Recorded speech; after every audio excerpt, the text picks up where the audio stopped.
Buenos días, profes. Hoy, con el fin de colaborar con las observaciones sobre las guías de aprendizaje y de que podamos tener más claridad en algunos aspectos que son importantes, voy a presentarles un ejemplo con una guía de aprendizaje y las observaciones que hay sobre ella.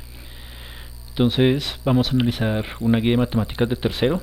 Entonces, la primera observación que podemos tener es que el objetivo de área no está dentro de la estructura solicitada.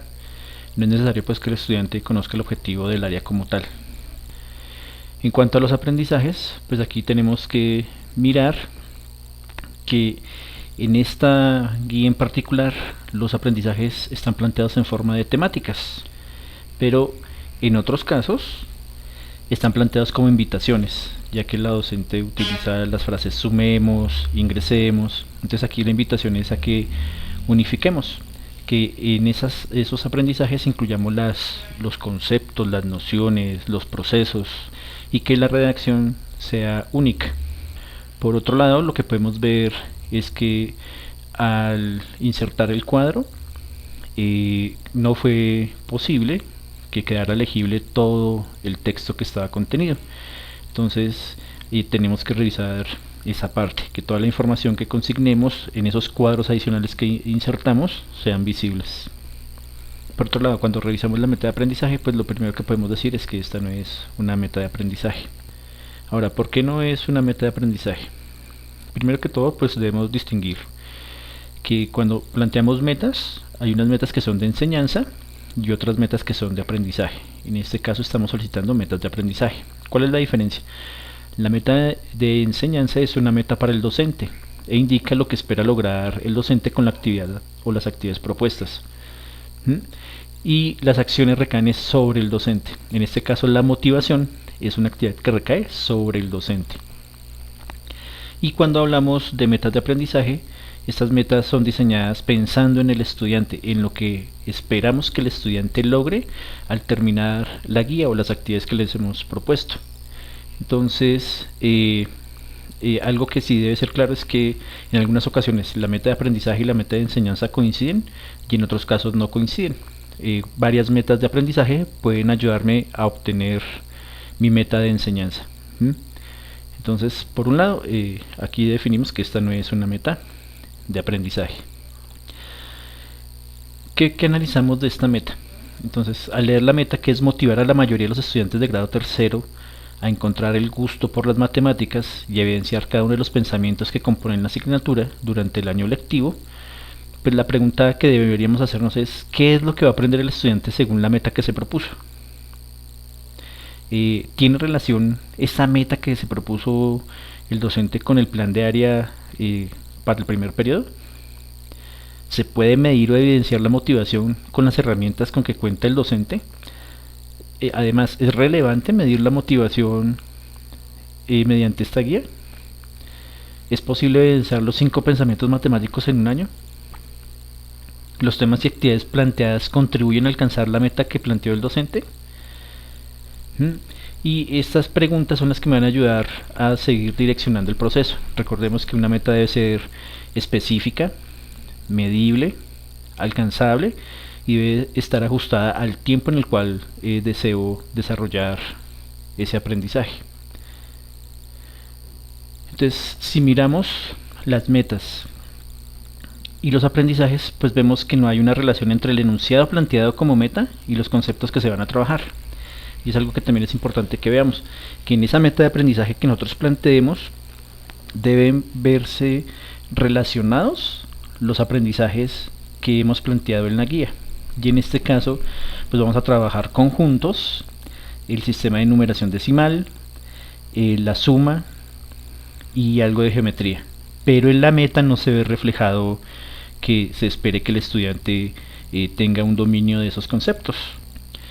Ya de forma, lo que podemos decir es que pues debemos tener cuidado cuando insertamos símbolos, ya que lo que podemos apreciar en este apartado es que al pasar de un lado al otro o al descargarla o al irla a imprimir, los símbolos que deberían ir en esos cuadritos no están. Por lo tanto, eso va a generar unas dificultades en el estudiante como que por ejemplo él crea que lo que debe colocar en cada línea es un cuadrito. Y si no entiende, de pronto lo que le va a generar incertidumbre, y lo que va a pasar es que el estudiante o va a llamar al docente a preguntarle o esperará a que el docente se comunique con él. Y pues mientras pasa eso, pues ahí lo que estamos generando es un tiempo de espera largo, y vamos a generar que pues un grupo grande de estudiantes estén con la misma dificultad. Entonces por eso es importante pues que antes de llegar a los procesos de impresión hayamos podido determinar estos inconvenientes y haberlos corregido. Algo que también es importante es la redacción. Hay guías en las cuales la redacción es confusa. Por ejemplo, aquí dice: los elementos de los conjuntos también se pueden unir. Observa los siguiente, analizamos el siguiente caso. Aquí hay algo que no coordina en la redacción, y eso se presta para confusiones. Y pues habíamos dicho que era pues adecuado numerar las páginas. También podemos observar que encontramos cuadros de texto mal alineados. Entonces en este caso el texto se salió del cuadro, y lo que hizo fue hacer confusa la presentación de la guía. Entonces también tengamos claro eso cuando estamos pegando de un lado al otro, o cuando estamos modificando PDFs a Word, y que suele suceder esta modificación, que el texto se salga del cuadro y entonces queda sobrescrito sobre las imágenes o corre el texto.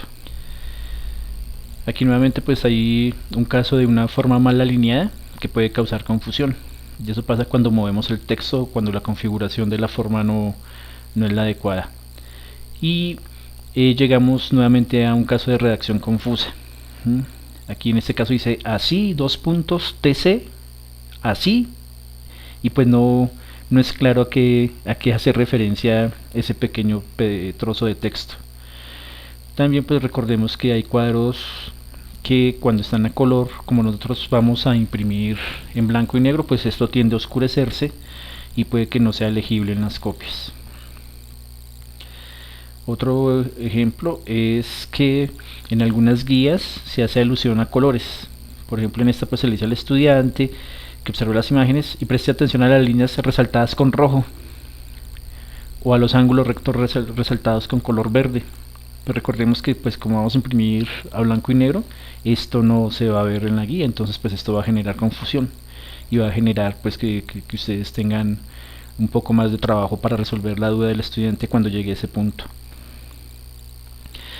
En cuanto a la rúbrica de evaluación, pues encontramos una rúbrica para matemáticas que es muy sencilla, es muy global, sirve en un primer instante, pero lo aconsejable es que empecemos a hacer rúbricas que estén relacionadas con los conceptos o aprendizajes que estamos abordando en la guía, para que el estudiante realice una autoevaluación más real. Entonces aquí lo que nosotros aconsejamos es que si estábamos hablando de conjuntos, pues que aquí en algunos apartados de la rúbrica pues se haga referencia a eso, a los conjuntos.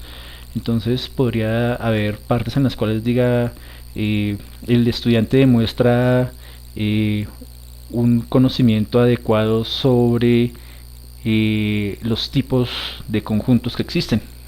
Es un ejemplo, pero la idea es esa, o sea, si estamos hablando de conjuntos, pues que en la rúbrica, cuando el estudiante vaya a autoevaluarse, pues que él tenga claro que se está autoevaluando sobre los conocimientos o aprendizajes que se plantearon en la guía. Y pues por último, otras observaciones. Entonces en otras observaciones, entonces tenemos que algunas guías fueron cargadas en Word, pero pues la verdad se pidió que fuera en PDF para evitar problemas de alineación al imprimir. Algunas guías se cargaron por separado cada semana, y la idea es que consolidemos un único archivo en el cual se encuentren todas las guías de las semanas. En las carpetas creadas y destinadas para cada grado se solicitó depurar, dejando un único archivo. Pero pues aquí lo que vemos es que en las carpetas tienen 2 y hasta 3 versiones de las guías en diferentes formatos. Esto lo que dificulta son los procesos de impresión. Entonces a medida que vayamos cambiando la guía, pues es ir quitando la guía anterior y dejando la guía nueva. Una de las recomendaciones es que se designe un docente que recopile todas las guías y haga un único formato en PDF para cada grado, en que dicho archivo se encuentra en las guías de matemáticas de español, pero como un solo archivo. También pues se solicitó guardar los archivos con un formato de nombre. Ese formato era grado, sede y área. Por ejemplo, tercero, CDB, matemáticas, para facilitar su identificación en los procesos de impresión. Pero algunos archivos no cumplen con esta indicación. Recordemos que la idea es hacernos el trabajo un poco más sencillo, y en el caso de primaria la idea es no retomar el proceso en el cual pues cada docente hacía todas las guías para todos sus grados, pues porque eso representa una gran cantidad de trabajo y es muy difícil en el tiempo en el cual pues tenemos para realizar las guías. Y pues los invitamos a seguir trabajando para ser cada día mejores, y pues recordemos pues que todos estamos en un proceso continuo de aprendizaje y de reflexión. La idea es pues que con estos ejercicios o estos ejemplos miremos qué cosas podemos mejorar y qué cosas pues hay que solucionar. Que estén bien, profesores. Feliz día.